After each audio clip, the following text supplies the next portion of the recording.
కార్తీక మాసంలో ఆకాశదీపం ఎనలేని ప్రాధాన్యతని సంతరించుకుంది.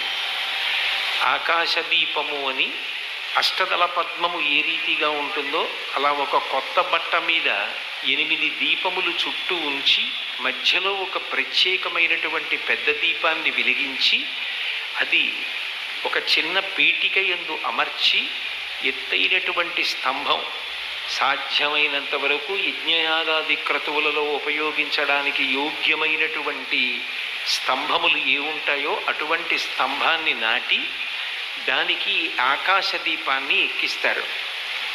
అటువంటి ఆకాశదీపం తులాయాం దొలయా సహా అంటుంది ధర్మసింధు. ఆకాశదీపం యోదద్యాత్, అది ఆ దామోదరాయ నభసి తులాయాం దొలయా సహా ప్రదీపంతే ప్రయచ్ఛామి.